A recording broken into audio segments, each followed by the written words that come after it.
Assalamualaikum warahmatullahi wabarakatuh. Bapak, Ibu, serta seluruh keluarga besar pensiunan dimanapun berada yang saya hormati dan saya banggakan. Sebelum Bapak dan Ibu melanjutkan aktivitas, sebelum berpindah ke kabar lain, izinkan saya meminta satu hal saja. Mohon dengarkan penjelasan ini sampai tuntas, jangan berhenti di tengah, jangan terburu-buru menyimpulkan, dan jangan menelan informasi sepotong-sepotong. Karena yang kita bicarakan ini bukan sekadar kabar biasa. Ini bukan cerita yang dibesar-besarkan, bukan judul sensasional, bukan pula isu yang dibuat untuk menakut-nakuti. Ini menyangkut sesuatu yang sangat dekat dengan kehidupan Bapak dan Ibu hari ini. Ini menyangkut hak. Hak yang diperjuangkan puluhan tahun. Hak yang dibangun oleh kedisiplinan, keringat, dan pengabdian. Hak yang seharusnya memberi rasa aman di masa purna bakti, bukan menambah rasa cemas. Kita sedang membicarakan dana pensiun, kenaikan dan rapel yang belakangan ramai diperbincangkan, termasuk menjelang tanggal 30 Februari yang banyak disebut-sebut dalam berbagai pesan berantai. Saya ingin memulai dari kenyataan yang mungkin jarang diucapkan dengan lantang, tetapi sangat dirasakan oleh hampir semua orang yang memasuki masa pensiun. Menjadi pensiunan itu tidak sederhana. Selama puluhan tahun, hidup Bapak dan Ibu berjalan dalam ritme yang jelas. Bangun pagi, bersiap, mengenakan pakaian dinas, berangkat bekerja, menjalankan tugas, melayani masyarakat, berhadapan dengan atasan, rekan kerja, dan tuntutan tanggung jawab yang tidak ringan. Ada jadwal, ada struktur, ada target, ada rutinitas yang membuat hari terasa penuh arti. Lalu suatu hari, semua itu berhenti. Tidak ada lagi apel pagi, tidak ada lagi rapat dan laporan rutin, tidak ada lagi tumpukan berkas yang menunggu tanda tangan. Tidak ada lagi gaji aktif dengan nominal penuh yang masuk setiap awal bulan. Tunjangan-tunjangan yang dulu menyertai pun tidak lagi sama. Yang tersisa adalah waktu luang yang jauh lebih banyak, tubuh yang mulai diuji oleh usia, dan satu sumber utama penghidupan yang kini menjadi tumpuan, pensiun. Masa pensiun idealnya adalah fase paling tenang dalam hidup. Fase menikmati hasil kerja keras puluhan tahun. Fase berkumpul dengan keluarga tanpa tekanan pekerjaan. Fase menjalani hari dengan damai. Namun realitas di lapangan sering berbeda. Banyak bapak dan ibu yang setiap awal bulan membuka buku tabungan, melihat notifikasi transfer, atau mengecek saldo rekening dengan perasaan campur aduk. Ada harapan, ada kecemasan. Apakah cukup untuk bulan ini? Bagaimana kalau harga kebutuhan pokok naik lagi? Bagaimana kalau ada yang sakit? Bagaimana kalau ada biaya tak terduga? Pertanyaan-pertanyaan seperti itu bukan pertanyaan yang dibuat-buat, itu nyata, itu dirasakan. Dan justru karena itulah, ketika muncul kabar tentang kenaikan dan rapel, wajar jika harapan ikut naik. Ada yang tersenyum lega, ada yang mulai menghitung kebutuhan rumah tangga, ada yang membayangkan bisa menutup kekurangan yang selama ini tertunda, ada yang berdoa dalam hati, semoga benar-benar terrealisasi. Karena bagi pensiunan, rapel bukan sekadar angka, rapel adalah simbol pengakuan, rapel adalah bukti bahwa pengabdian tidak dilupakan, rapel adalah janji bahwa hak yang tertunda akan dibayar. Namun kemudian muncul situasi yang sering memicu gelombang pertanyaan. Waktu berjalan, ada yang sudah menerima, ada yang belum melihat perubahan apapun di rekening. Lalu muncul pertanyaan yang sangat manusiawi. Kapan cair? Apakah benar-benar ada? Ini nyata atau hanya wacana? Apakah kebijakan ini benar dijalankan? Pertanyaan-pertanyaan itu wajar. Tetapi yang tidak boleh adalah ketika pertanyaan berubah menjadi asumsi liar.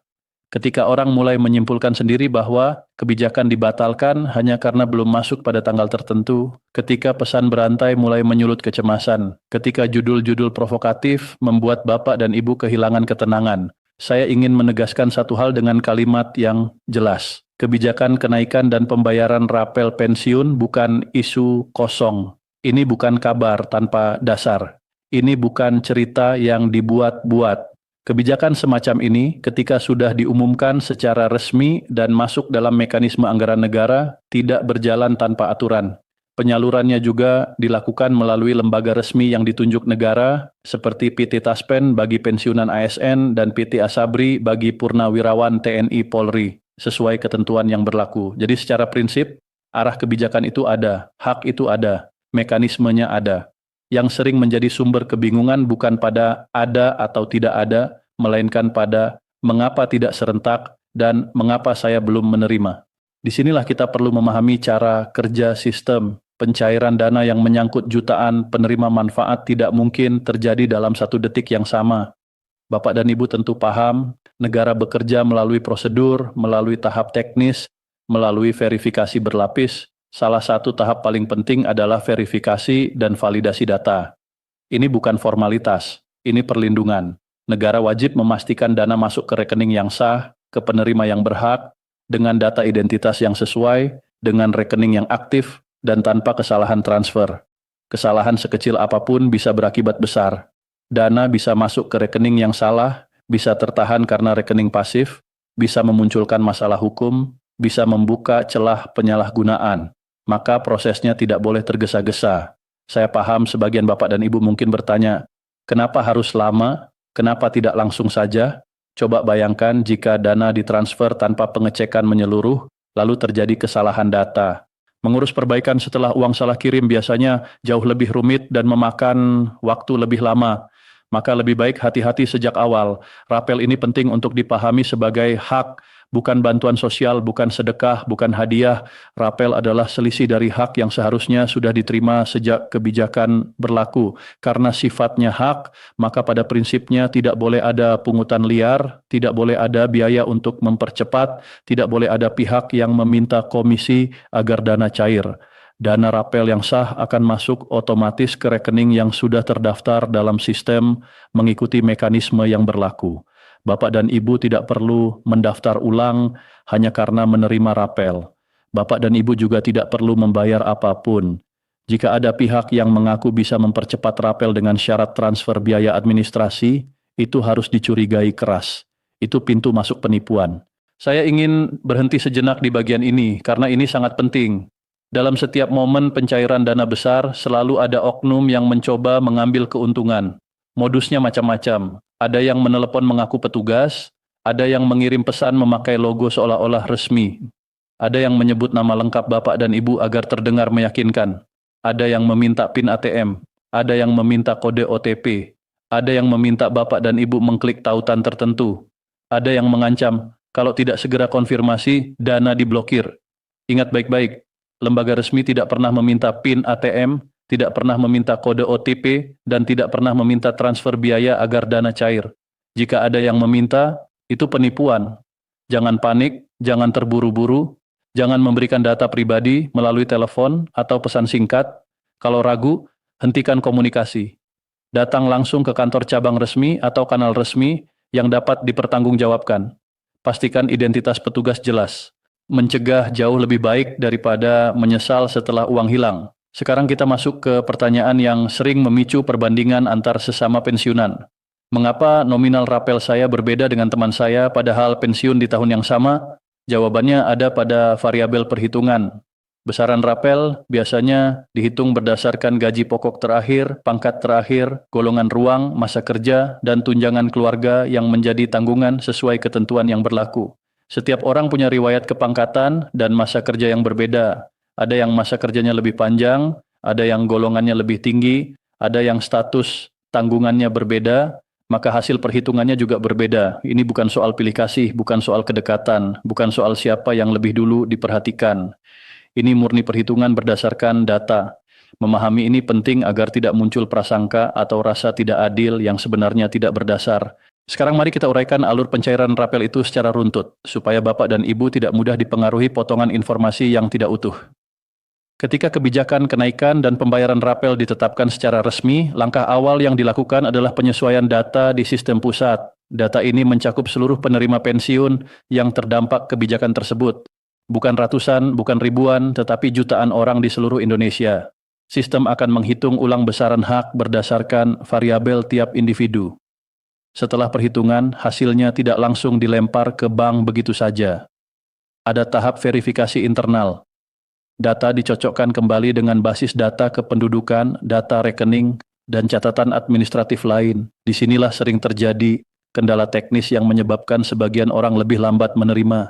Misalnya, ada perbedaan penulisan nama antara data lama dan data kependudukan terbaru. Ada rekening yang ternyata sudah tidak aktif atau dorman. Ada perubahan status keluarga yang belum diperbarui. Ada data ahli waris yang belum sinkron. Bagi manusia, perbedaan satu huruf mungkin tampak sepele.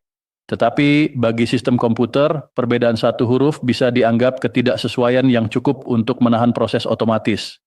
Sistem biasanya tidak akan memproses pencairan jika ada ketidaksesuaian yang berpotensi menimbulkan masalah hukum atau risiko salah transfer. Ini bukan bentuk penundaan dengan sengaja. Ini pengamanan. Setelah data dinyatakan bersih dan sinkron, barulah masuk ke tahap instruksi pembayaran massal melalui sistem perbankan. Namun perlu dipahami juga, ketika instruksi pembayaran dikeluarkan bukan berarti dana muncul di semua rekening pada menit yang sama. Sistem perbankan memiliki proses antrian transaksi, apalagi ketika jumlah transfer sangat besar dan terjadi hampir bersamaan. Karena itu ada yang menerima lebih cepat, ada yang butuh waktu lebih lama. Banyak faktor yang mempengaruhi, dan salah satu faktor paling sering adalah kebersihan data. Maka ketika Bapak dan Ibu mendengar kabar cair tanggal 30 Februari atau tanggal tertentu yang ramai di grup, pahami bahwa informasi tanggal semacam itu seringkali dimaknai keliru. Tanggal implementasi kebijakan biasanya adalah tanggal mulai diberlakukan secara nasional, bukan jaminan serentak masuk ke seluruh rekening pada hari dan jam yang sama.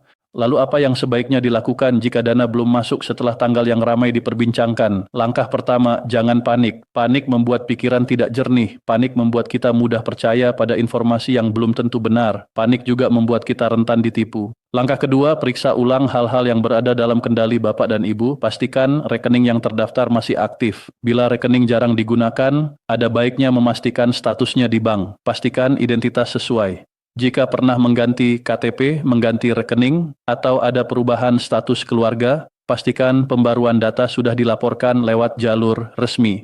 Langkah ketiga, gunakan kanal resmi untuk bertanya. Datangi kantor cabang sesuai lembaga pengelola pensiun. Tanyakan dengan sopan dan jelas. Siapkan dokumen yang diperlukan agar pengecekan lebih cepat. Jangan tersulut emosi ketika harus menunggu antrian, karena pada momen tertentu petugas memang melayani banyak orang dengan pertanyaan serupa. Yang harus dihindari adalah menyimpulkan sendiri bahwa kebijakan dibatalkan hanya karena dana belum masuk pada waktu yang diharapkan. Di era informasi, judul-judul provokatif mudah sekali beredar. Ada yang menulis seolah-olah semua akan cair serentak pada satu tanggal tertentu. Ada yang memotong pernyataan pejabat tanpa konteks. Ada yang membuat narasi dramatis agar orang terpancing menonton, membagikan, atau panik. Padahal kenyataannya, proses berskala nasional memang bertahap. Maka yang paling aman bagi Bapak dan Ibu adalah menjadikan sumber resmi sebagai rujukan utama, bukan pesan berantai. Sekarang kita bahas satu hal lagi yang sering dipertanyakan, mengapa ada autentikasi atau pembaruan data berkala termasuk lewat aplikasi atau proses digital. Sebagian Bapak dan Ibu mungkin merasa, bukankah data saya sudah ada sejak lama, kenapa harus diulang? Jawabannya kembali pada perlindungan hak. Autentikasi dilakukan untuk memastikan penerima manfaat benar-benar masih berhak menerima. Ini mencegah dana mengalir ke pihak yang tidak berhak. Autentikasi juga memastikan rekening masih aktif, sehingga dana tidak gagal transfer. Selain itu, sinkronisasi dengan data kependudukan nasional penting untuk meminimalkan kesalahan, terutama pada kasus perubahan status seperti meninggal dunia yang menyebabkan hak berpindah ke ahli waris. Proses ini mungkin terasa merepotkan, tetapi tujuannya untuk melindungi hak Bapak dan Ibu sendiri. Di titik ini peran keluarga menjadi sangat penting. Kepada anak-anak dan cucu yang mendampingi orang tua, bantuan Anda bukan sekadar urusan teknis. Itu bentuk bakti. Pastikan orang tua tidak bingung saat diminta mengisi formulir atau melakukan autentikasi. Pastikan data diisi dengan benar. Namun ada satu batas yang harus dijaga. Mendampingi bukan berarti mengambil alih hak. Mendampingi bukan berarti mengontrol keuangan orang tua tanpa izin. Dana pensiun adalah hak orang tua. Tugas keluarga adalah melindungi, bukan memanfaatkan. Ini penting karena tidak sedikit konflik keluarga berawal dari uang yang seharusnya menjadi penopang ketenangan di masa tua. Sekarang kita masuk pada situasi-situasi khusus yang sering terjadi dan sering menimbulkan kebingungan. Pertama, bagaimana jika rapel tidak masuk sama sekali dalam waktu yang cukup lama sementara sebagian rekan sudah menerima? Jangan langsung menyimpulkan hak hilang. Dalam sistem administrasi nasional ada banyak faktor teknis yang bisa menyebabkan penundaan pada sebagian data. Perbedaan identitas adalah yang paling sering. Singkatan nama, perbedaan ejaan, atau ketidaksamaan tanggal lahir antara data lama dan data terbaru bisa membuat sistem menahan proses otomatis. Kedua, rekening yang pasif atau dorman. Ada pensiunan yang jarang menggunakan rekening sehingga statusnya menjadi tidak aktif. Ketika sistem mencoba mengirim dana, transaksi gagal, lalu masuk daftar klarifikasi. Ketiga, perubahan domisili atau penggantian rekening yang belum tercatat sempurna di sistem pusat. Keempat, ada catatan administratif yang perlu dibersihkan terlebih dahulu sebelum dana bisa diproses. Ini bukan pembatalan, ini antrian verifikasi tambahan. Apa langkah paling bijak jika Bapak dan Ibu berada dalam situasi seperti ini? Lakukan pengecekan resmi, bukan lewat komentar media sosial, bukan lewat rumor, bukan lewat pesan yang tidak jelas sumbernya. Datangi kantor cabang resmi lembaga, pengelola pensiun, atau kanal resmi yang disediakan. Sampaikan pertanyaan dengan tenang. Tunjukkan dokumen yang relevan. Mintalah arahan dokumen apa yang perlu diperbarui jika memang ada data yang tidak sinkron. Jangan merasa sungkan, karena itu hak Bapak dan Ibu. Kedua, bagaimana jika nominal yang diterima terasa tidak sesuai dengan perhitungan pribadi? Banyak orang mencoba menghitung sendiri berdasarkan informasi umum, lalu merasa angka yang masuk lebih kecil dari perkiraan. Di sini perlu dipahami bahwa perhitungan rapel tidak selalu sesederhana persentase kenaikan dikali jumlah bulan seperti rumus kasar yang sering beredar. Ada aturan teknis yang memperhitungkan masa efektif, periode perhitungan, komponen mana yang menjadi dasar perhitungan, komponen mana yang tidak termasuk, dan variabel lain sesuai ketentuan. Karena itu, jika ada keraguan, jangan langsung berprasangka. Mintalah rincian perhitungan resmi. Lembaga pengelola biasanya punya catatan detail per individu. Dengan rincian resmi, Bapak dan Ibu bisa melihat dasar perhitungan yang digunakan, bukan sekadar menduga-duga. Ketiga, bagaimana dengan ahli waris, janda, duda, atau penerima manfaat pengganti? Pada kasus tertentu, prosesnya memang bisa lebih sensitif karena menyangkut perubahan status dan dokumen pendukung. Jika hak berpindah, maka sistem perlu memastikan dokumen lengkap dan data sinkron agar dana tidak salah salur. Bagi keluarga, ini memang kadang terasa melelahkan. Tetapi sekali lagi, tujuannya adalah keamanan dan ketepatan. Jika ada kendala, jalur resmi adalah tempat paling aman untuk menyelesaikan, bukan jalur tidak resmi yang menawarkan bisa cepat asal ada biaya. Sekarang saya ingin mengajak Bapak dan Ibu melihat sisi lain yang jarang dibahas, yaitu sisi psikologis. Menunggu pencairan dana saat kondisi ekonomi terbatas bukan hal mudah. Hari terasa panjang, kabar kecil terasa besar, isu apapun terasa mendesak. Tetapi menjaga keseimbangan emosi itu penting, karena stres berlebihan berdampak pada kesehatan. Tekanan darah naik, tidur terganggu, pikiran berputar tanpa henti. Padahal pada banyak kasus, masalah utamanya adalah waktu dan administrasi, bukan hilangnya hak. Daripada energi habis untuk mencemaskan tanggal, lebih baik energi dipakai untuk memastikan data rapi, rekening aktif, dan jalur komunikasi resmi bisa diakses jika diperlukan. Ketenangan bukan berarti pasrah tanpa bertanya. Ketenangan berarti tetap jernih sambil melakukan langkah yang benar. Ketika dana rapel itu nanti masuk, saya ingin menyampaikan satu pesan yang sangat praktis karena ini sering terjadi. Jangan biarkan euforia menguasai keputusan. Melihat saldo bertambah tentu menyenangkan, itu wajar. Tetapi ingat, rapel bukan uang kaget, itu hak yang tertunda. Langkah bijak adalah menahan diri sejenak. Jangan langsung membuat keputusan besar pada hari yang sama. Ambil waktu, catat kebutuhan prioritas, hitung pengeluaran penting yang tertunda, utamakan kesehatan, sisihkan dana darurat. Banyak kasus di mana rapel habis cepat karena euforia. Ada yang langsung membeli barang konsumtif, ada yang tergoda investasi cepat untung, ada yang meminjamkan uang dalam jumlah besar karena merasa sedang punya lebih. Lalu beberapa bulan kemudian, dana habis dan kondisi kembali seperti semula, bahkan lebih sulit karena tidak ada cadangan. Masa pensiun adalah fase menjaga stabilitas, bukan mengejar risiko. Jika Bapak dan Ibu ingin menyimpan dana, pilih instrumen yang aman dan diawasi secara resmi. Hindari skema yang menjanjikan keuntungan besar tanpa risiko jelas. Ingat prinsip sederhana, kalau terdengar terlalu indah untuk menjadi kenyataan, biasanya memang tidak realistis. Dan para penipu sering memanfaatkan momen ketika orang baru menerima dana. Mereka datang dengan janji manis, dengan kata-kata meyakinkan, dengan contoh palsu. Maka kewaspadaan tidak boleh turun hanya karena dana sudah cair. Saya juga ingin menyentuh satu hal yang lebih dalam tentang perasaan identitas. Selama puluhan tahun Bapak dan Ibu hidup dalam struktur yang jelas. Ada aturan, ada jabatan, ada tugas. Saat memasuki masa pensiun, sebagian orang merasa kehilangan identitas, merasa tidak lagi dianggap penting. Perasaan itu kadang menguat ketika proses administrasi terasa lambat. seolah-olah perhatian berkurang. Tetapi penting untuk memisahkan antara birokrasi dan nilai pengabdian. Pengabdian Bapak dan Ibu tidak hilang hanya karena status berubah. Pengabdian itu tercatat dalam pelayanan, dalam pembangunan, dalam jejak yang Bapak dan Ibu tinggalkan. Kebijakan kenaikan dan rapel pada prinsipnya adalah salah satu bentuk pengakuan bahwa negara tetap memperhatikan. Memang prosesnya tidak selalu secepat harapan, tetapi hak itu memiliki pijakan. Dan yang harus kita jaga adalah kesehatan, ketenangan, serta langkah yang benar. Karena itu, jika Bapak dan Ibu mendengar kabar yang membuat